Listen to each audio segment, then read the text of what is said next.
Assalamualaikum warahmatullahi wabarakatuh. Di video kali ini kembali kita akan membahas soal SMK tahun 2025 jenjang SMA bidang kebumian.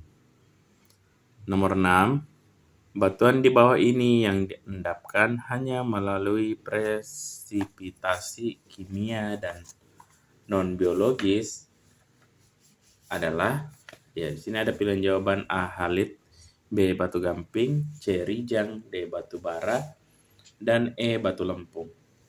Jadi bisa kita lihat di sini jawaban yang paling tepat adalah yang A. Jadi jawabannya adalah halit. Nah, di sini bisa kita lihat kenapa sih halit atau garam batuan ya. Jadi halit itu terbentuk karena proses presipitasi kimiawi murni. Jadi yang ditanya tadi adalah yang terbentuk dari ini presipitasi kimia dan non-biologis. Nah, jadi kalau halit itu dia murni karena kimiawi. Nah, jadi sini ketika air laut atau danau asin mengalami penguapan atau evaporasi ekstrim, konsentrasi mineral terlarut NaCl jadi jenuh dan akhirnya mengkristal jadi padat. Nah, kenapa sih pilihan jawaban lain itu salah? Nah, misalkan sini batu gamping, dia itu terbentuk dari proses biokimia. Jadi hasil akumulasi cangkang organisme laut atau aktivitas koral. Nah, di sini sudah jelas ya kenapa dia masuk biokimia. Kemudian ada sedikit kimiawinya juga, tapi sedikit saja. Kemudian ada rijang. Rijang itu terbentuk dari biokimia. Ya, jadi sini untuk jawaban C. Nah, ini dari akumulasi mikrofosil silika. Kemudian D itu batu bara. Nah, dia organik atau biologis. Ini dari sisa-sisa tumbuhan. Kemudian yang terakhir adalah E batu lempung. Jadi ini adalah sedimen klastik, hancuran fisik batuan lain. Ya, jadi yang terbentuk karena proses kimiawi murni dan non biologis itu paling tepat adalah yang A, halit. Nah, kita lanjut ke nomor 7. Di sini ada gambar A, B, C, D, E. Nah, gambar menunjukkan butiran sedimen pasir dan dibedakan berdasarkan derajat kebundarannya. Butiran pasir yang tertransportasi paling jauh adalah, jadi yang paling jauh adalah yang E ya. Sini yang E. Nah, kenapa E? Jadi semakin jauh jarak transportasi suatu butiran sedimen, maka akan semakin sering mengalami gesekan dan benturan.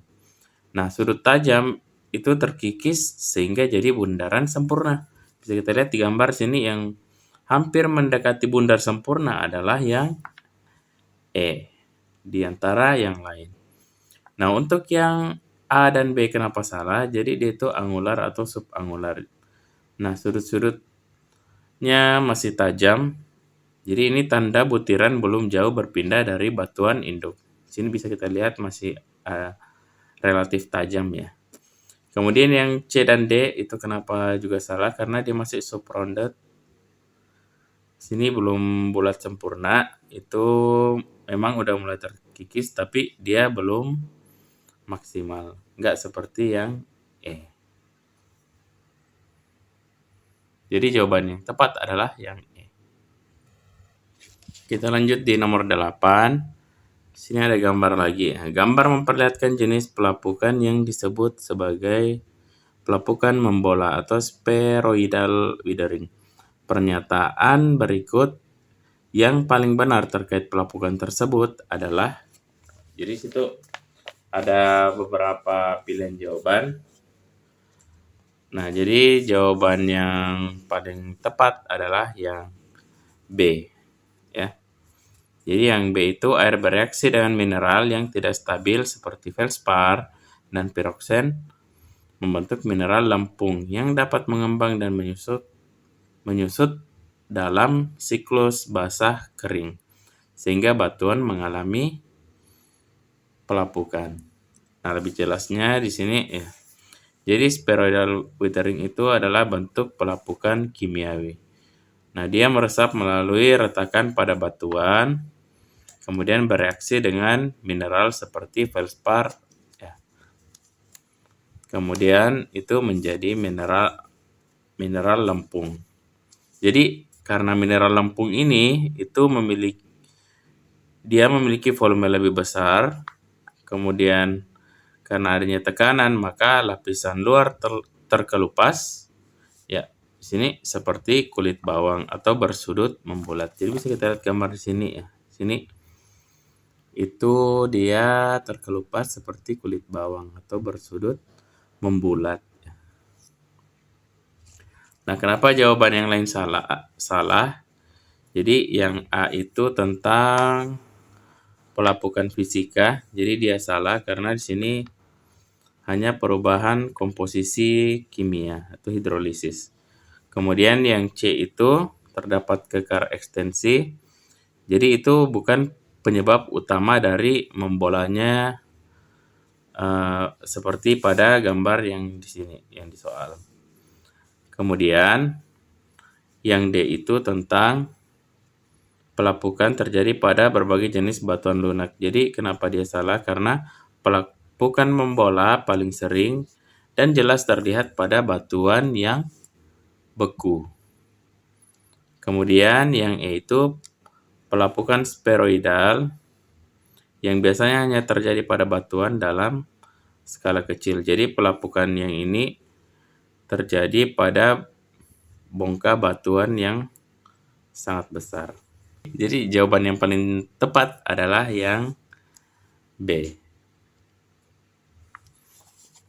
Nah, kita lanjut di nomor 9. Jadi bisa kita lihat soalnya nomor 9. Berikut adalah jenis metamorfisme batuan yang umum terjadi. Pernyataan yang tidak tepat adalah, ya, jadi bisa kita lihat di sini jawaban yang paling tepat adalah yang D. Nah, jadi kita cari yang tidak tepatnya. Yang tidak tepat itu adalah yang D. Metamorfisme pemendaman terjadi di daerah delta sungai karena akumulasi sedimen yang tebal. Nah, kenapa sih yang D itu benar? Jadi di sini metamorfisme, ya, sorry. Jadi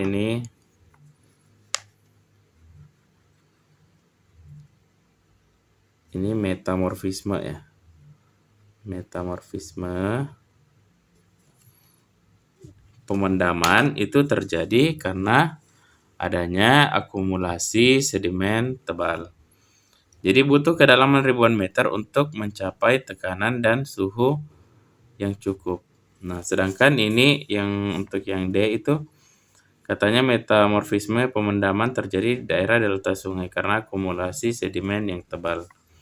Sedangkan delta sungai itu lingkungan pengendapan sedimen muda, belum mencapai tekanan atau suhu untuk metamorfisme. Jadi jawaban D itu tidak tepat. Nah, untuk yang A, B, C, dan E itu definisi teoritis benar dalam geologi. Ya, di sini ada metamorfisme hidrotermal karena kontak air panas dengan batuan, kemudian metamorfisme regional terjadi pada area yang sangat luas, misalnya di daerah tumbukan lempeng, kemudian C, metamorfisme kontak terjadi di sekitar tubuh intrusi. Kemudian yang E, metamorfisme tubrukan bisa terjadi di sekitar kawah meteor. Jadi jawabannya tadi adalah yang D. Selanjutnya di soal nomor 10, tekstur batuan metamorf sangat bervariasi, dipengaruhi oleh proses metamorfisme dan komposisi mineral. Protolitik, umumnya struktur batuan metamorf diklasifikasikan menjadi 2 kelompok besar, yaitu foliasi dan non-foliasi. Batuan metamorf berfoliasi yang skistositasnya paling jelek disebut Ya, jadi di sini bisa kita lihat ya, jawaban yang paling tepat adalah yang D. Jadi yang D itu adalah genus ya, genus. Nah, kenapa yang D salah? Jadi urutan metamorfisme dari rendah ke tinggi itu urutannya adalah slate, kemudian phyllid, kemudian sekis, lalu genus. Jadi skistositas itu adalah penjajaran mineral pipih yang menerus. Nah, genus sendiri itu derajat metamorfisme yang sangat tinggi. Jadi lihat dari sini dia yang paling tinggi. Kemudian mineral terpisah mengakibatkan pita-pita gelap terang. Jadi inilah yang membuat skistositas menjadi paling jelek di antara yang lain. Nah, kemudian kenapa sih yang lain itu salah? Jadi slate itu salah karena ini masih tahap awal foliasi yang sangat baik. Kemudian sekis itu skistositas yang paling baik di antara yang lainnya. Lalu phyllid itu skistositas lebih baik dari slate. Nah, yang terakhir milonit ini adalah mekanismenya berbeda dengan urutan foliasi standar. Oke, jawaban yang paling tepat adalah D.